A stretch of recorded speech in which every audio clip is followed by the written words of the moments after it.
2011 সালের 7 জানুয়ারি বিশ্ব দেখেছিল কিভাবে মানবিকতা কাঁটা তারে ঝুলে আছে। হ্যাঁ, ভারতীয় সীমান্তরক্ষী বাহিনী বিএসএফ গুলি করে হত্যার পরও বাংলাদেশি কিশোরী ফেলানীকে কাঁটা তারে ঝুলে রাখে 5 ঘন্টা।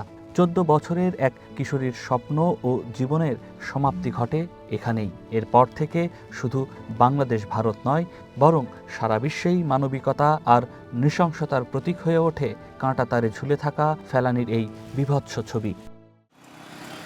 সীমান্তে নৃশংসতার শিকার নিরীহ কিশোরীকে স্মরণ করতেই রাজধানীর গুলশান অ্যাভিনিউয়ের একটি অংশের নামকরণ করা হলো ফেলানী অ্যাভিনিউ। এটি মূলত কূটনৈতিক পাড়ায় যাবার পথ। মাথা উঁচু করে যে পররাষ্ট্রনীতি যে নতুন করে তৈরি হলো এবং বাংলাদেশ যে মাথা উঁচু করে তার সম্মানকে বজায় রাখতে পারে, সেটার সিম্বল হিসেবে এই ফেলানী অ্যাভিনিউ আজকে উদ্বোধন করা হবে। আমরা বিশ্বাস করি প্রতিবেশী থেকে শুরু করে পৃথিবীর যে কোনো দেশের সাথে আমরা যখন কথা বলবো এই বিজয় দিবসে, এটা আমরা আবার মনে করিয়ে দিতে চাই। সেটা হচ্ছে যে আমরা আমাদের সম্মানটা, নিজের সম্মানটা বজায় রেখে আমরা কথা বলবো।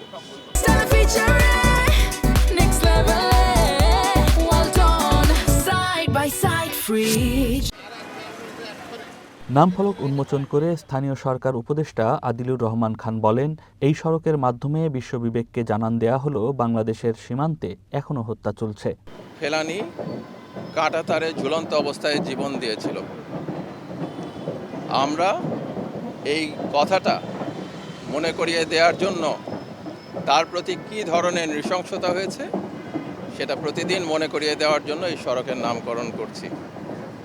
একই সঙ্গে বিশ্বের বিবেকের কাছে তুলে ধরছি যে সীমান্ত হত্যার মতো একটি জঘন্যতম পরিস্থিতি বাংলাদেশের সীমান্তে বিরাজ করছে।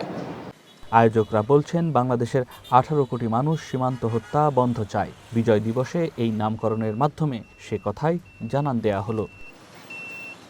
নয়ন আদিত্য, ওয়ান নিউজ, ঢাকা।